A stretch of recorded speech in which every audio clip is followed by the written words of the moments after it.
for this next session of our program, we have the distinct honor, if I may say so, of being joined by a veteran NPR producer who, when I first arrived at NPR in August of 1998, names like Kitty Eisele and some of the other ones I could rattle off here were the ones that sort of informed my way of thinking of the caliber of folks who are at NPR, the creativity, the range of experience that they have. Were you on Morning Edition at that time, or? I think I ran Weekend Edition, Okay. Weekend ATC. And so I was starstruck in general. I was working on the science desk at the time, but Kitty was a friend of a friend of a friend, and so I kind of skirted around getting to know her through these years. But what moves me the most about where she is in this stage of her life right now is she has adopted probably the best of what you learned from your experience at NPR, which is to really bring listeners into an experience and have them stand in your shoes as a journalist. For Kitty, that meant sharing the incredibly poignant and difficult, but ultimately rewarding journey of caring for her father, Al Eisley, who she'll tell you about in a minute, as someone who is a pioneer and a superstar in journalism here in Washington, D.C. But Kitty Eisele is the host of the 24/7 podcast, a podcast about caregiving. And she's joining us today to, again, talk about this issue of telling stories, centering voices and experiences of people who are dealing with long-term caregiving issues and challenges. And those of you, we've got about 4 radio reporters here, right? And public, right? Yeah. WEAF. So we will benefit in so many different ways from Kitty's joining us today. So, Kitty, thank you so much for being here today. Thank you all. I feel actually a little bit sheepish because I have not been maybe performing as a straightforward journalist in creating this podcast. It has been much more about my experience and other people's experiences than doing kind of hard news policy reporting.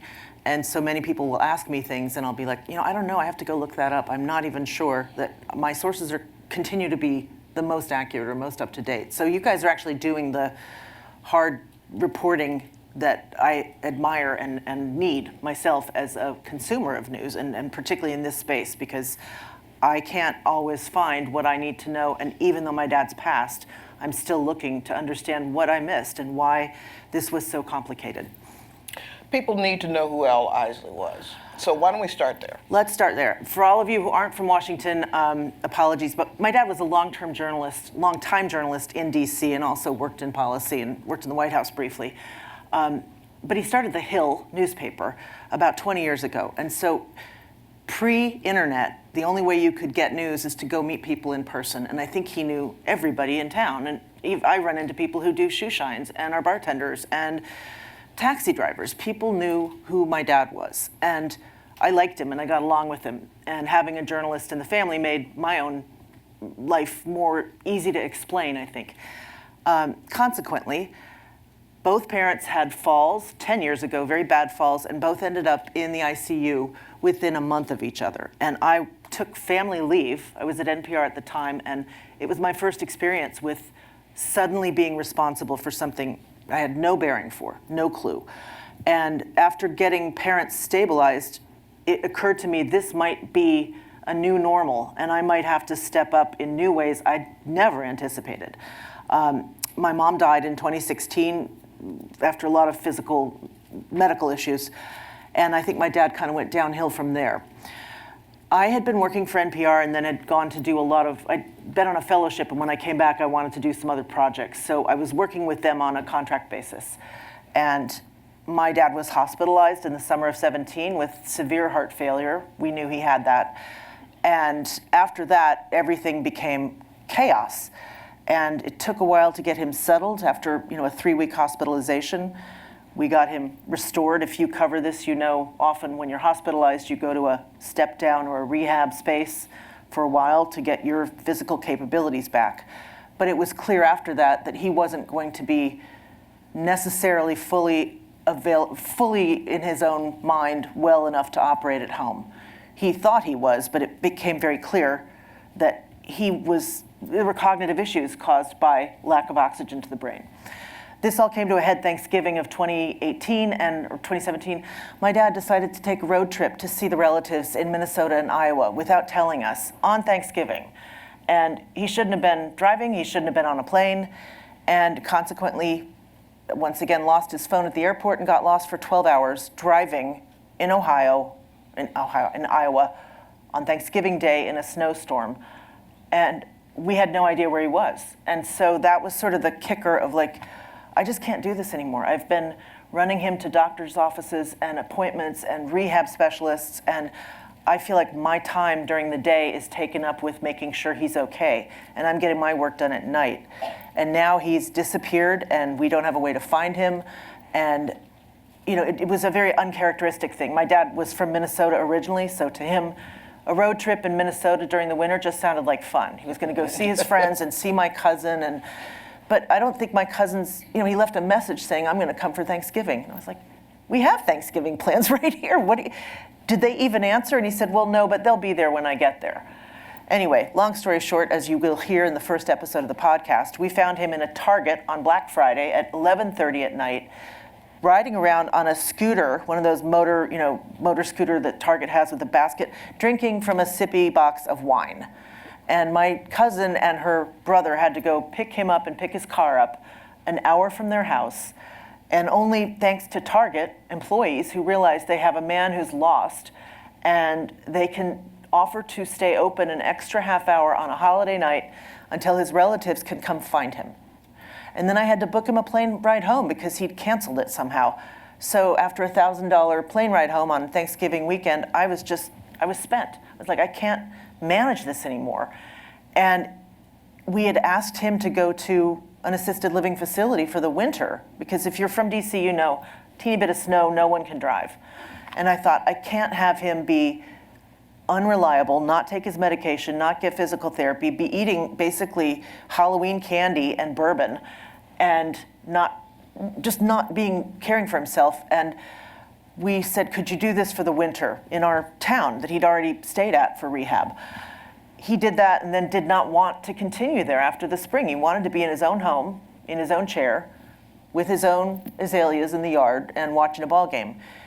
And at that point, I'd been reading a lot about death and dying and thinking, how do I give him a final chapter that is what he wants? How do I make him happy and keep him safe? And it seemed like the easiest thing was just to move in. And I decided I would sublet my condo downtown. Our doctor thought he had maybe 6 months.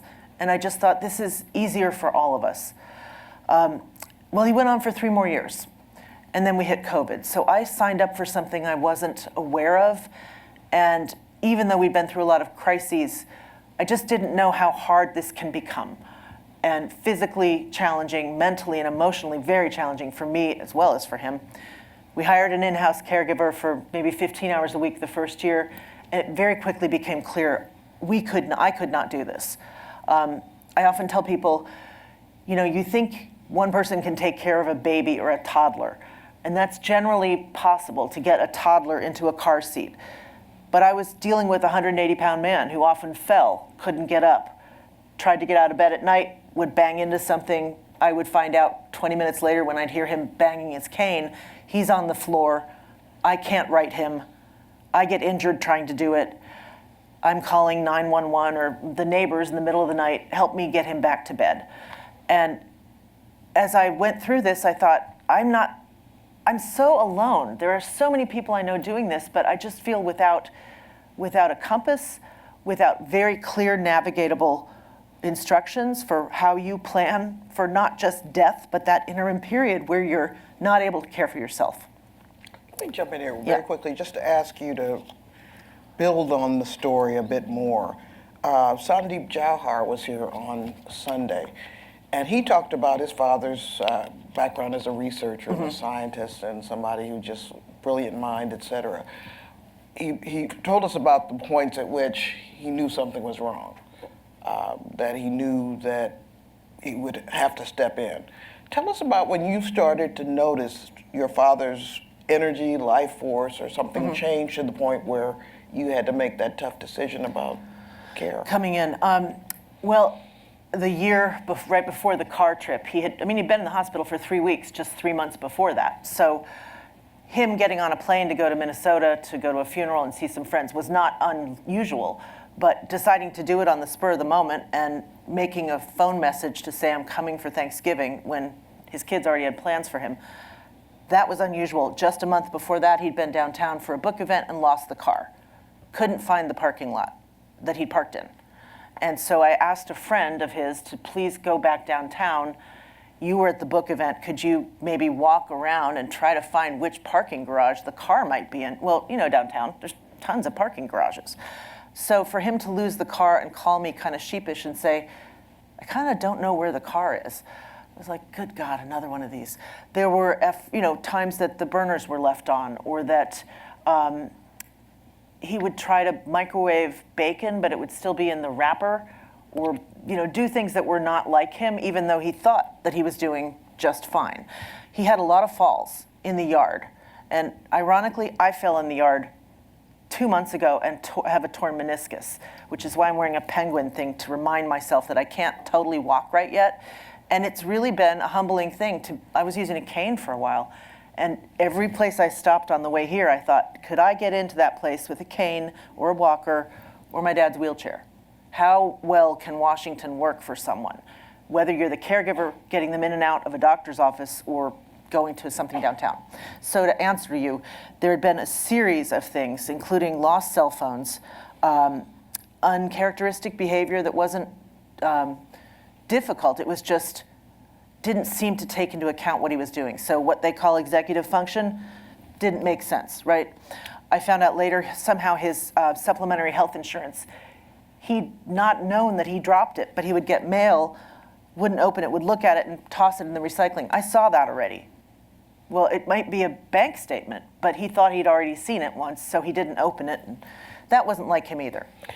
One of the things Sandep mentioned was that he struggled with treating his father differently, or because it felt like disrespect to not let him do whatever he wanted to do or say whatever he wanted to say. Did you deal with any of that? Less so, because when my mom died, I think he needed a lot of help from my sister and myself, and a very good thing happened. His financial advisor said, one of you daughters, both of whom live in this area, one of you needs power of attorney. So I'm going to get you the power of attorney forms.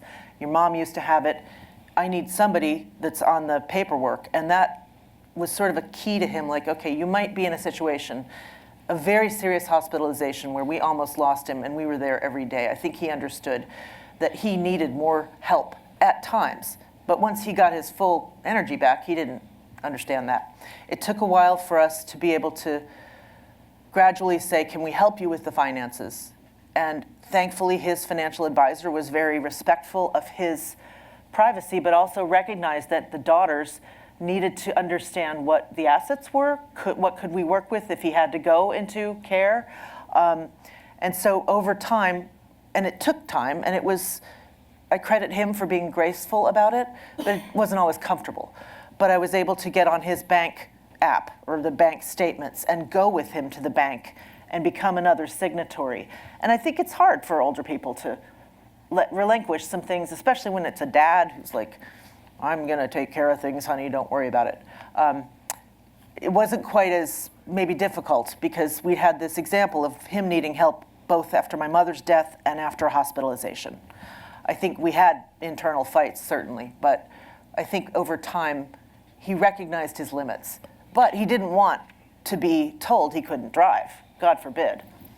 Driving is always the one piece that they just, So when you're in the thick of it, obviously, it consumes you completely. But bring us up to the point, wherever it was, that you possibly thought maybe you would do something with it.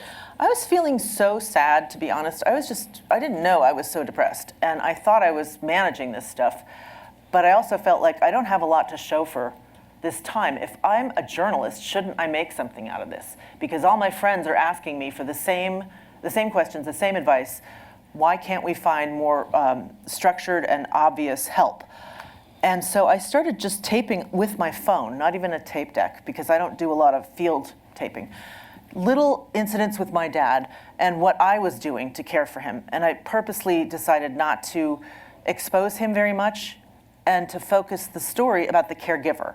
Not that I was so important, but I didn't want my dad's disabilities or his frailty or his dignity to really be challenged by exposing things. I had a good set of boundaries, and I think he understood too. My grandparents were also small-time, small-town journalists, and my grandmother wrote at length about my grandfather's death. So I felt there was some family permission to talk about our own story. But I was careful with my dad, and he understood what I was doing, and I didn't want to put anything out publicly that was going to diminish him very much. But I had to also illustrate how hard this is and why. So I was doing consulting for Texas Public Radio to help them stand up some younger journalists and podcasts. And I said, I've got this stuff, I'm messing with it. I don't really know what this is. It's not a big NPR, all things considered, talk, This American Life. I can't do that level right now. There's too much weight. Some of these are interviews I'm doing on the phone. They're just people I know, and I'm calling them for advice. And I can see them falling into sort of 5 different themes. Let's play with this and see if we can make something small, 15, 20 minutes max. I don't want to listen to more than that. I'm a caregiver, I don't have time. And as we made this happen, we kind of wrapped a first 5 episodes.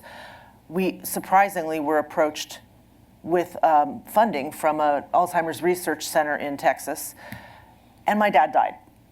So just as we're getting ready, both with funding and production, to get this thing on your platforms, his life wound down. So we had a plan for the next several episodes, and I had lots of tape of the efforts we were making for the last several months, the different episodes you go through with signing up for hospice, with getting in-home care, with emergencies at the hospital.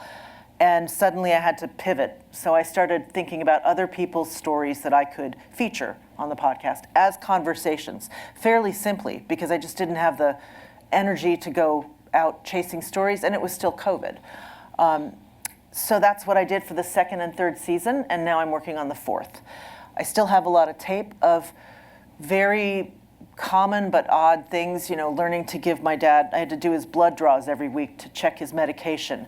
There were a lot of trips to the hospital. Just a lot of things are not linear when someone's elderly and dying. There are a lot of emergencies and crises. That's what I found most wearing, and you couldn't really plan for. And so I would record some of that, but everybody I know, and probably everyone in this room, has had that experience of, how come this system didn't work? Why do I have to go through 15 other systems to get my dad a ride, to get his COVID shot? How come this is so complex and I can't even get apples to apples comparison from the assisted living places that he might go because they charge for different things or their pay structure is different?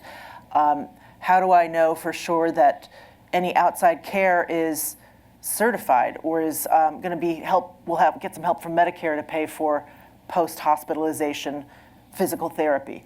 There were so many things that took so much juggling. And I'm just looking at all of you because I know you cover this. And many people who do often have had a firsthand experience. So is that sounding familiar? Just the complexity of our care systems or the lack of systems? Can we get the microphone to Kathy? Because you've offered so much insight into your own personal, and your radio as well, KJZZ and Phoenix. Phoenix. Yeah, my mom had FTD, and so I moved back to Phoenix to help. When she lived with my dad, it was really difficult, and nothing made sense, and I felt like I could never nothing was connected, no dots were connected. Right. It was just really frustrating. She'd been evicted. No one wanted my mom. I couldn't get help. It was just hard. It was really hard. And then, of course, as a caregiver, I guess I was working and my dad was doing the bulk of it. He retired to take care of her full time. And I would do a lot of the project managing, like, we got to get appointments, we got to do this, because my dad was like, well, what's the point? Because it was hard, and he was depressed, and a lot of male caregivers are isolated. He's not going to go to a support group. So I think it's messy, it's complicated, and this was at a time when, like all the support groups were in the middle of the day, and so if you had a job, and luckily I had a boss that was awesome, so I could skip out for an hour and a half to go to an FTD support group, but I mean, it's impossible. It is impossible. And it's no so one hard. sees it. It's And all no done one behind sees it. closed doors. Yeah. It's at home or it's in a hospital or residential setting. So we're not out with our disabled or challenged parents running around downtown or going to the movies or whatever. People don't see us, and they don't see that this is such a huge part of the population. I mean, I would take my mom to church on Sundays, and so people did see us, and they were sympathetic, but my mom had behaviors, so that was really hard, and it became an issue. Communion, like she loved our priest. He was cute, and she, would like push me to go be first in line for communion. Right. So I have these memories now where I'm like, okay, but I mean, I wrote about it. I did. It just felt like no one could hear me screaming for help, and my dad wasn't going to ask, because that's just not what it is what it is, and it's just so difficult. So I appreciate what you do, and thanks for being here and talking to us, because we got to move the needle. We do, and have it. I've just felt like that was the biggest. My takeaway was, if we are a society, we work as a society, what is society supposed to do? It's supposed to help us care for each other when we can't take care of ourselves. And we don't look at care as the backbone of the economy. I think you had Ai-jen Poo the other day. And I think, I will just say that you have Hilarity for Charity tomorrow? Tonight, okay. They have an online free caregiver support groups now. They do them in Spanish, they do them for different levels of care, or what if you're a millennial, and I have to just thank them. That's a new service, but because of COVID, I think a lot of things have migrated online that make that a little more possible. But I was crying in a church cemetery because I had driven over for a caregiver support group, and I drove to the wrong church. And I just couldn't make it to the right place, and I just thought, I'm broken. I don't know what I'm doing. Here's another parking lot, and I'm in the wrong church, or it's the wrong day, and this is the only time I had to try this out. And why does that make me cry? I'm kind of at that level of tense and exhausted. I think what you're modeling for us, Kitty, is just the sort of baseline amount of content that comes out of these kinds of conversations, these kinds of interactions, and that no matter what background you're from, you have a story to tell. And with everything that you do, giving your father injections or trying to get him shots or taking him, every bit of it is worth amplifying.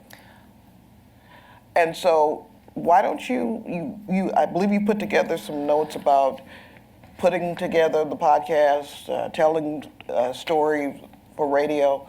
Take it away and walk us through that. I just want to credit a mutual friend of ours had gone through some of this, and she used to say, you're getting karma points in the Good Daughter Club in heaven. So originally I had sort of a Good Daughter Club blog, but I didn't tell anyone about it because I felt like I can't expose my dad. So I was just playing around taking notes. Originally the podcast, I called it Demented because that's how I felt. And I also felt that the system was fractured and broken. And so the first season we called the podcast Demented. I intentionally chose that because I wanted it to be edgy. I wanted people to see it on their phone. I wanted to look like something that you're gonna at least lean in for and go, that's how I feel. Or it wasn't about calling people demented, it was how I was feeling, like my brain was breaking. We had some feedback the second season, and so we decided to change the title to a rather anodyne title, 24/7, a podcast about caregiving. It's not the title I would have chosen. It's hard to find, and if you type 24/7, you get a lot of sports podcasts. So for discoverability, I would have preferred to stay with Demented, but so be it. All the other titles we looked at were already taken. So if you're thinking about podcasts, discoverability is the hardest part. And this is a decent title, but it just sounds a little mushy. And I'm not mushy, and I want it to be really straightforward in these podcasts. The first season, I'm really talking about my own experience, and that's where people leaned in. I did find that first person, almost like if you're overhearing a conversation where I'm taping chats with my dad or playing Scrabble, getting him his insure, doing different things to help him, people sort of like that eavesdropping, I think, or there's something about it that you lean in more. If it's just a conversation with someone else, I have to work harder to get and keep your attention. So that's been a challenge for me because my living story is no longer with us. So I'm working with that this season. Can I make these conversations stimulating enough that you want to stay with them? I have found, for podcast purposes, people don't go to podcasts to get answers and facts. They're going to Google something faster. And I've found that the podcasts that people stay with, that we've seen, are first-person stories. And they're somebody sharing their life and their experience so that I don't feel alone. And ideally, there's one or two themes that that resonate, that can teach us something. It's not didactic that way, but specific people have specific experiences. So, an example, I'm working with someone I met on TikTok who is a speech pathologist but became a dementia educator because she was just so good at figuring out what wasn't working, to get people to take a shower, to get people to drink more water, why they wouldn't use certain cups, to get people to get dressed, how she was finding these workarounds that didn't have a speech pathologist code that she was going to get reimbursed for, but that was clearly providing better care. So she sort of migrated her business into dementia caregiving training for families, even though her master's is in speech and cognitive work for people who lose communication or swallowing or comprehension. Rachel asked if I could provide some tips, and I want to just, go ahead. Could you just give the name of that person? Sure, her name is Adria Thompson, and her company is called Be Light, like Be and then Light, Care. And on TikTok, I think it's just called Be Light. I'm on Instagram more, and that's how I found it. I'll say at the start, I'm finding more energy on social media and more interest, and younger people who are comfortable with that, showing you how they do caregiving. There's a young Filipino-American man named Chris. We were supposed to talk, and we haven't gotten the date yet. He cares for his grandmother and has been doing it for 8 years. And he also has a little rap work group he does. So he just started posting these little short Instagrams of his Filipino grandmother in bed and how he has to work to care for her. He had 2 million viewers. I mean, I can't compete with that. None of us can. So I think when I think about what is cutting through the noise, often it's very small snapshots, day in the life, first person, how I do this. And usually that's coming from younger caregivers who are comfortable communicating that way. And there are always issues of whether or not you have permission from the person being cared for to be visible that way. And I tend to think, use your good judgment. And in my dad's case, he understood what I was doing. But I'm not going to put him in a video or a picture of him in the hospital bed on Instagram. It's just not our relationship. Some of these younger folks, I think, understand what they're doing and made a different choice. And that's just, as journalists, I think we have to just be aware of whose lives are we showing in what condition, and do we have their okay with that? And you've probably all seen this with imagery that you may use for stories. There's a lot of, hands clasped for an older person, or somebody from behind looking out at a view. There's a very stock imagery that keeps people's dignity by not showing a person in distress, but it becomes very bland, and it doesn't show you how hard this is. So I'm kind of thinking, what are we showing that is going to suggest to people a more deep experience? So we created just some tips, but I feel like all professional journalists may already know this. So I will just tell you, this is what I thought when I was trying to figure out what are my lessons. So please understand, I suspect most of you are at a higher level than what I drafted, but these will be available. Again, I centered me, the caregiver, so as not to expose too much of my dad. I also think the caregivers are underseen, as you said. I mean, there are 50 million plus of us, but you don't see it. And so I figured this is where I can bring light to it from my own experience. I'm not an Alzheimer's specialist. I'm not particularly an elder senior care specialist, but I'm a family caregiver. So I'm going to expose and talk about and explore the problems that I came up against and try to kind of crack that open. I know there are people who disagree with the term caregiver. Some people want care partner. Fine, if that's how somebody wants to be identified. I think depending on the person they're caring for, maybe somebody's in much better condition and considers their spouse a partner. That's fine too, but I do try to ask how people want to be identified. It's not a big thing, but again, dignity of the people doing the work and the person being cared for is sort of, I kind of went to. I also, and it's a hard thing in a narrative, linear, excuse me one second. When you want somebody to bounce into a podcast or bounce into a TV thing, you want to grab them and keep their attention. And I often find I'm backtracking to give you the backstory of the person being cared for. So it sort of slows down the story. And I'm wrestling with that because I really want to respect people's lives who are the carees.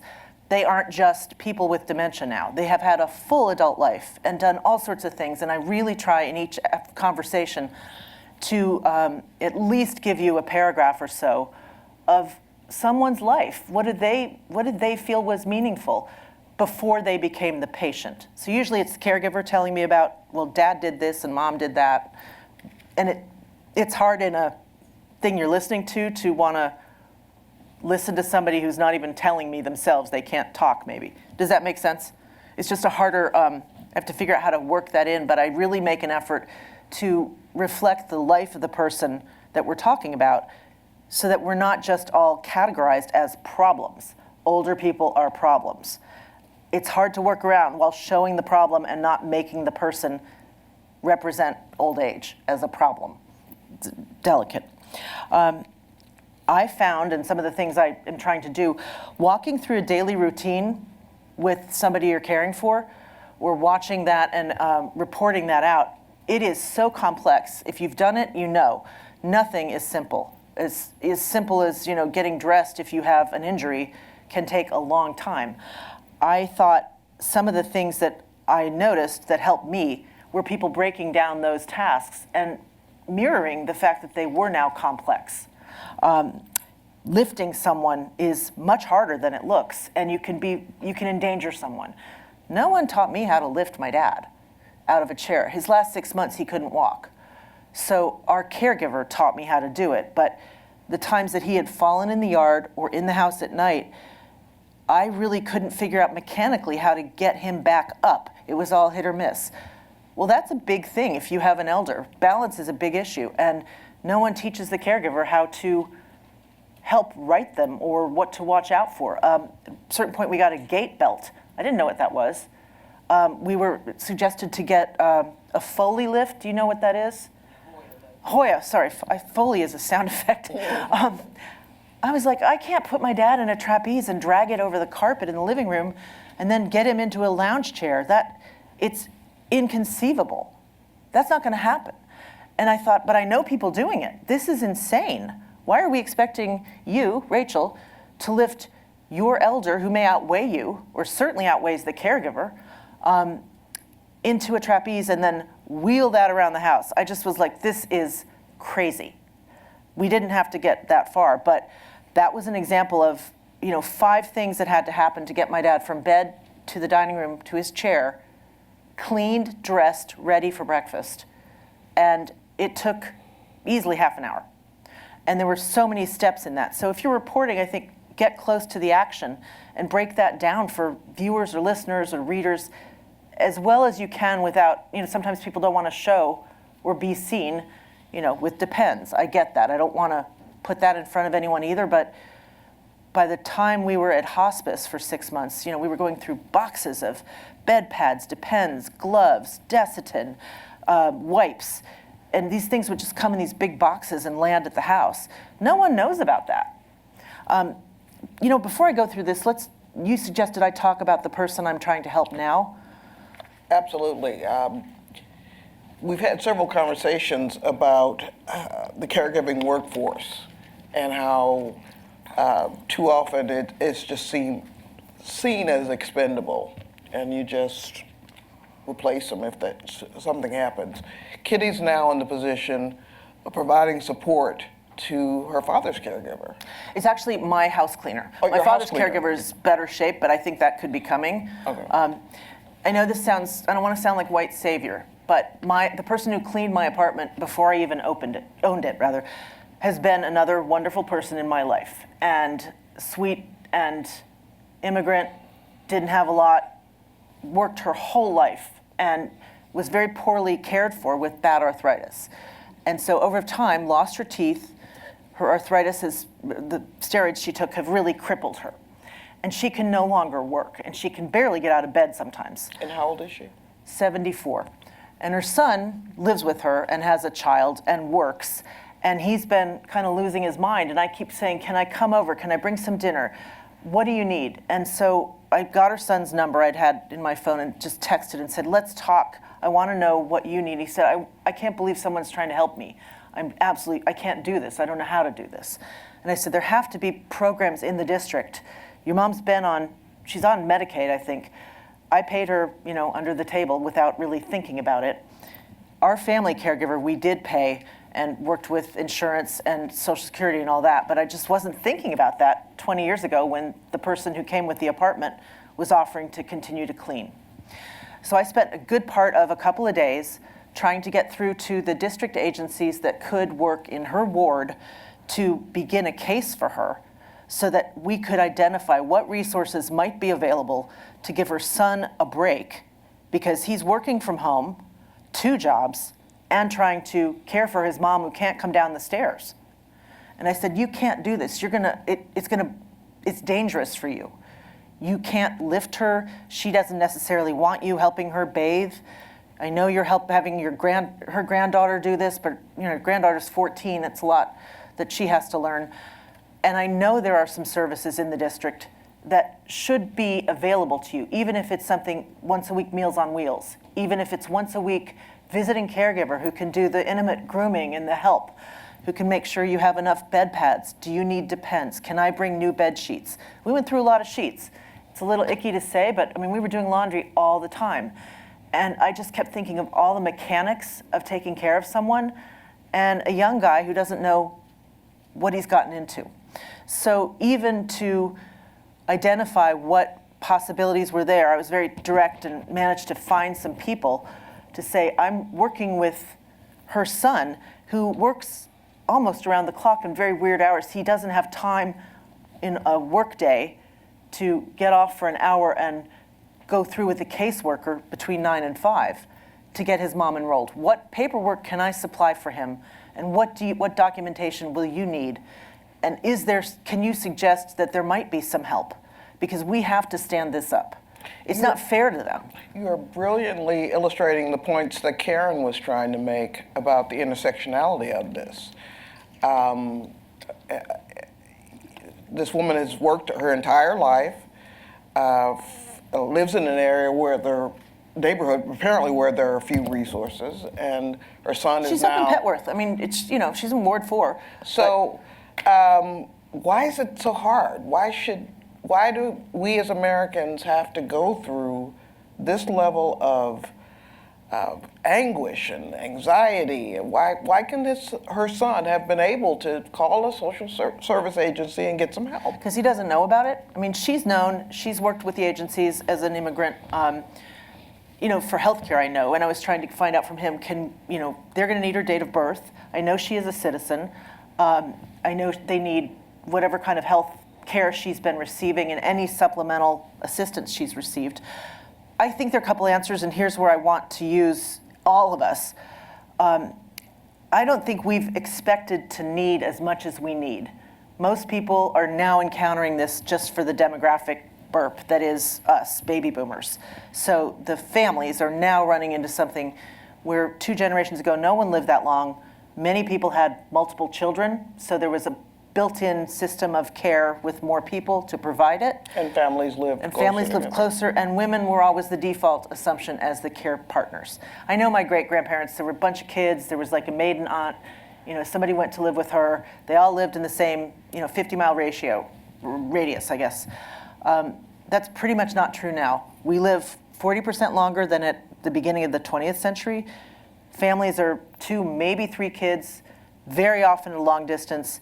And the fact that we live that much longer and do not, as an industrial nation, have any long-term care built in, none of us recognize that. We've all, I think, learned about hospice, getting a will ready, a DNA or whatever you need. But this huge period before death comes isn't really understood until you run into a crisis. And I think that's the reason that people haven't necessarily advocated to say this has to change and government is accountable. My legislator, I've been looking up who are on the aging committees or the subcommittees, I keep asking people who cover this, who's carrying water on the Hill, like Teddy Kennedy and I think Orrin Hatch did for Obamacare, yeah. or certainly for ADA. So I keep getting answers like nobody. It's not a big issue that people are going to win elections for or necessarily be able to navigate what's going on the Hill. There are a couple legislators I want to talk to who did do caregiving, family caregiving. It tends to be a little more aligned to military, so veterans care gets more attention and should, but that's usually where you find that paid attention to in Capitol Hill. Locally, I'm really trying to make sure that's part of my city council awareness and look at who's running in the state of Virginia and make sure that that's kind of on their radar. It's something I'm tired of. It's like, I didn't sign up to be the caregiving lobbyist, and after you go through it, you're sort of like, I'm done with that. But I think that's one reason people are just so tired at the end of it. But I think it's all of us that need to speak up and ask for accountability from our own society and our own government. We can do this. But just like childcare, it's been sort of a default thing that happens off scene, away from work, by someone in a home. And one person cannot care for one elder. I just don't think the math works. Do you see the podcast model as being a method to sort of coalesce voices and get people to hear that they're not alone and that maybe... I hope so. I think podcasts, because anybody can make a podcast, there's so many, it's the question of cutting through the noise so that people find you and then inviting them to share their experiences. So we did a call-in thing with ours briefly in a small way where people could leave a message or leave a little bit of their personal experience.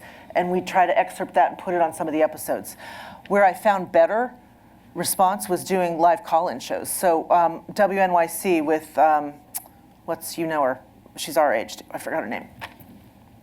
I can't remember the name of the thing, Allison Stewart. We did a couple of call-ins around the holidays because I knew there were specific things that come up at the holidays that can work in your favor as a caregiver or can be complex. And the callers were from all over. I mean, Pennsylvania, Maine, you name it. And this is WNYC, it's public radio in New York. People jammed the lines. They wanted to get in and talk about this. And I think the more we can do that is people's voices. Because often now public radio is like, you can call and leave a message, but we're not going to have you live on the air. And I think there's something missing in that model. People live on the air responding to each other, it just elevates the energy. But again, is Capitol Hill listening? Not unless you tell them it's an issue. And I think DC is trying to do the right thing. I really was impressed with their web platform, but it's still really complicated. And there was one thing at the end of one of these, not forms, but the fact sheet. Could the government come after my house after this is over? In other words, is there payment expected later? And that was not ruled out. And I knew that this cleaning woman owned her own home. And I wanted to make sure that was not something that by starting this process would jeopardize that. Even knowing that, it just came up on a fact sheet. I was like, good God, how would somebody who is not a first language speaker necessarily navigate this? And then know that just in the back of their head, make sure that none of this puts them at risk. Mm. That's terrifying. It is. Any other questions? Yeah, I do want to. You were, we've strayed a bit from the topic. I'm Arita Brown. Arita, nice to meet you. I'm a freelance writer and editor based out of Herndon. Okay. Yeah. And at the beginning when you were talking about the podcast name, I immediately wondered, if you have any advice or, thoughts you want to share about telling such a personal story that you're obviously so passionate about, and then having to relinquish some of the decisions about how it's produced, how that story's put together. I'm a little bit better at doing that after being at NPR for so long, and I've written essays for NPR. I think just the time of, going through something that's first person. I wrote about the panda 15 years ago when the baby panda showed up, and it broke the servers at NPR. But it was very first person. I grew up with the pandas here. And so it was a big deal to me. And again, I had to go through a lot of edits for that. It wasn't perfect, but I was like, okay, I want to get my story out. And it doesn't have to be perfect. It has to be decent. And so I'm getting used to that. I've done that over time where I've worked really hard on something that's often somewhat first person, and I can separate myself a little from it. And you kind of have to sometimes. It's just journalism. It's get it out the door. I wouldn't have gotten this podcast done if I'd done it the way I thought it should be done. I was I just got to get done something, and then I can get better from there. So I think maybe put a little shield. You're performing something in a way when you're telling it. You're telling a story, so you're the storyteller. But the story is, it's something you're telling. You have control over how much, but once it's out there, you don't have control. I know this many years ago, I produced the Civil War series with Ken Burns, and that was my first job out of college, unexpectedly. And I spent 4 years on it. And by the time it came out, people took all these different pieces of it, and they made advertising, and they spoofs and all these things. And I could never tell how people were going to take in what we put out. Once it was in the world, it didn't belong to us anymore. And so I think of the same stories, I've done my best. I could still put a lot of my dad out there, and I'm trying to figure out how to do that. I also know that it sounds depressing after a while. If I'd been really deeply honest with my level of anguish, it would have turned me off as a listener. I didn't want to go too far. But I think you can you can put stuff out there and realize if you're doing it for the right reason, you probably won't have control over how people take it in. Again, the name Demented bothered 2 people, and they made noise about it. It turned out they weren't even that significant, and I had run that name by the Alzheimer's Association and some other institutions before I used it. But because we had some complaints, I didn't want people to not listen because of the name. In fact, only 2 people were sort of bothered by it. I can't control how people hear what I do. I can just put out there with my good intent and my best effort and keep putting it out there. That's part of it. It's you just get better as you do it. Do we need to admit that it's probably a generational thing as well, because we were trained to always be objective? Yes. And stay out of the story, and you shouldn't be part of the story. I'm thinking younger generations are probably a lot more comfortable than we are. Yeah, and I'm okay with it too. I felt this is how I'm going to come at this one. I've been in journalism for more than 30 years. I know what my voice is, and I know when I land an idea, I can tell when it's going to hit. I knew that panda story would hit. I kind of knew the Civil War would hit. I know when I'm saying something, what's going to grab you. That's my job as an editor, is to find that part. I can't always make it happen, but I think there's some advocacy but if it's first person, I think that's okay. And I've been maybe taking more advocate position when I'm interviewed than when I'm on the air, when I'm making my podcast. I can give you my opinion. My opinion is we haven't figured this out, and we all need to make noise and hold our own systems accountable. So I'm a little more forceful about that.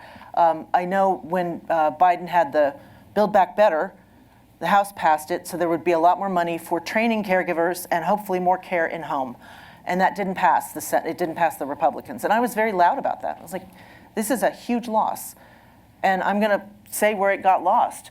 Now, I wouldn't do that directly on public radio, but I did it in conversations that I was being interviewed for. And I don't think that's wrong.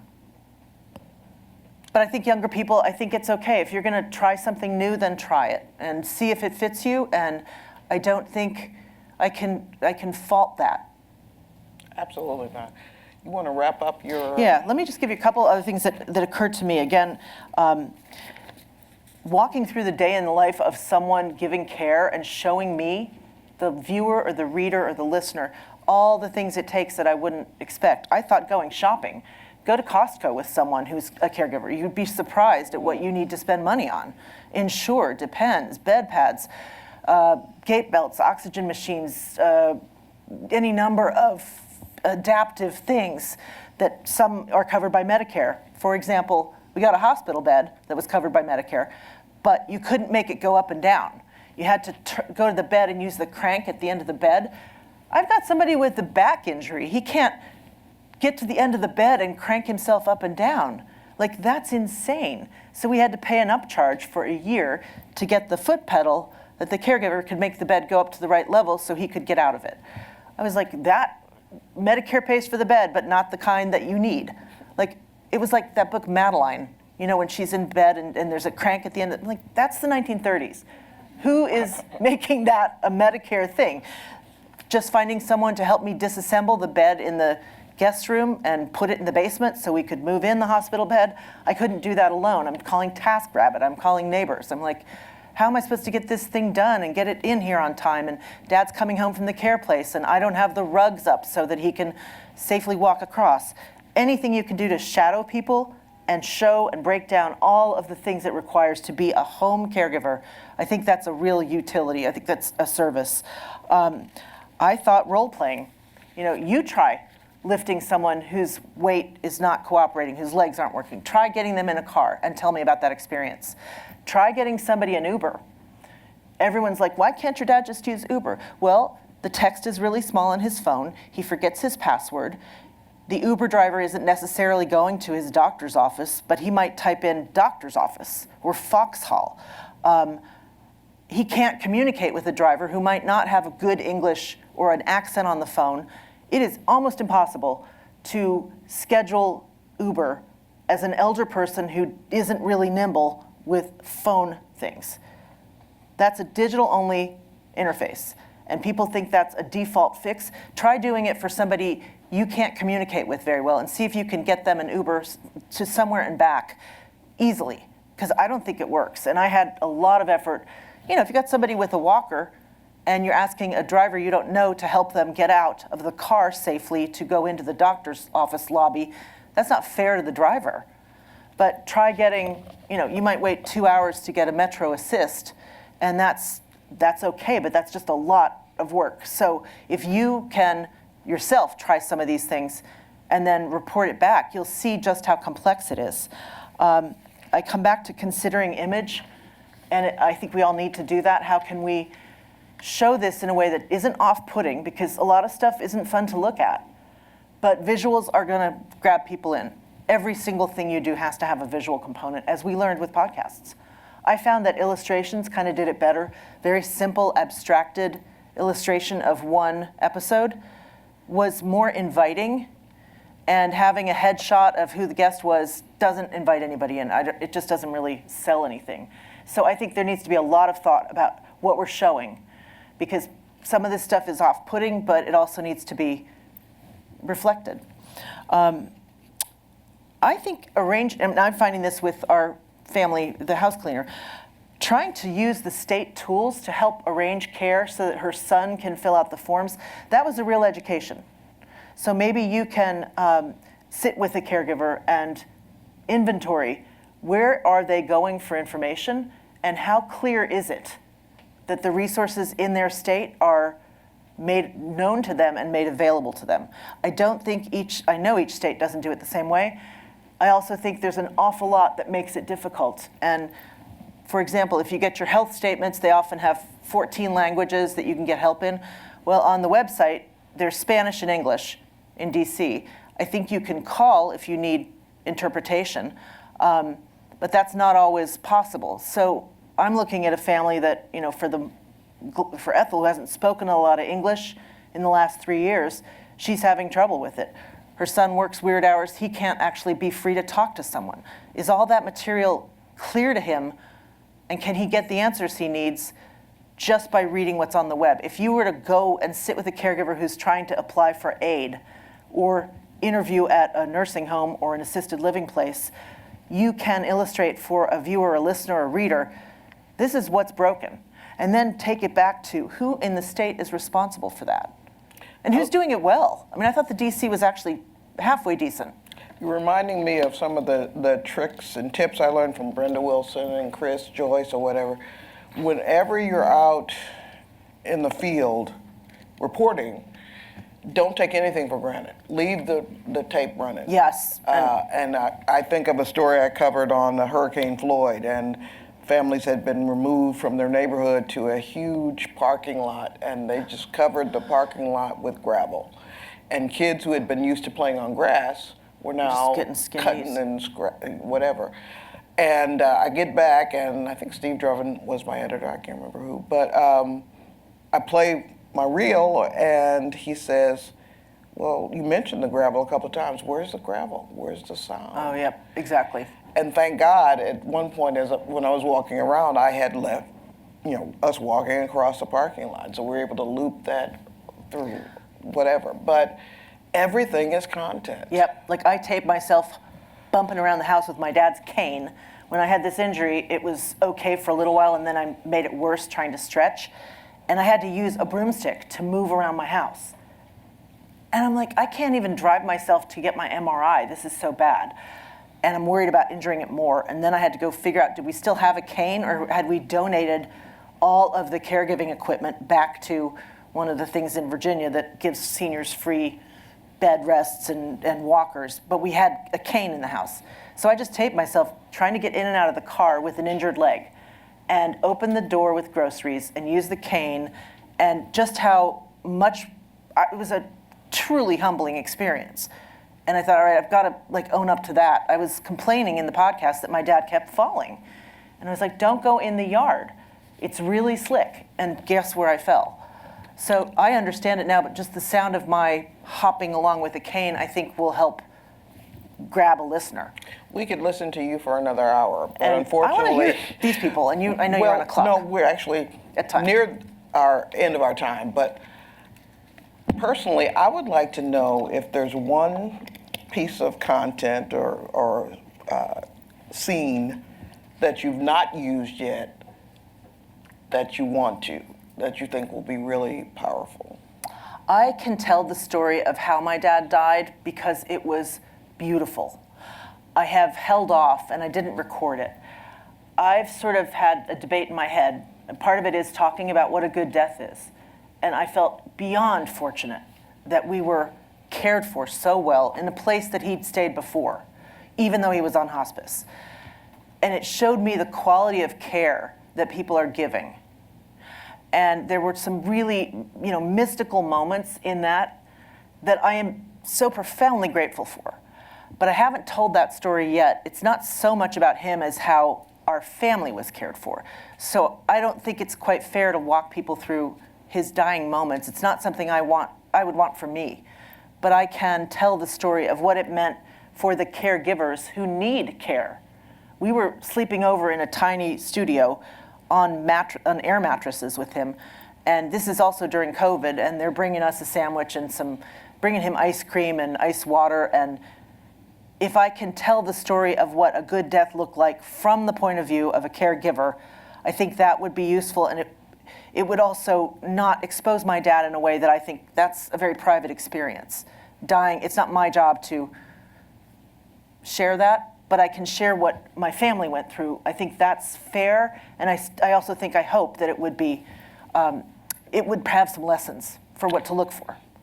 I often tell people that NPR was the smartest newsroom I've ever worked in. That could be because I was on the science desk You with were a bunch of You're one of the amazing smartest people there. She was such a pleasure at the science desk. But it's because of people like you. When you sit in a news meeting at NPR, you wind up doing the story for the right reason because you're challenged by people like you. You're asked the right questions. You're given support. You're given insights that maybe you didn't think about. And so you walk out of that meeting telling the right story. So I want you to walk out of this meeting remembering what we've learned from Kitty Eisele about her journey, about her creating the podcast, and what she hopes listeners will take from that experience. So let's take this opportunity now to thank Kitty for you taking all. time out of her schedule Thank you to for join. covering it. Thank people for covering this, because it's harder and harder to get people to pay attention in a complicated media landscape. So it is significant to me that there are this many people here paying attention to this. And I will also say, if you go to this, it's on all the podcast apps. It's also Texas Public Radio and NPR One. It's in reverse order when it's on the app. So the first episode is way down, and that's the one where I walk through my dad and this stupid car trip and how we sort of came to this point. That's the first 5 episodes are a little more first person. So backwards is usually your friend.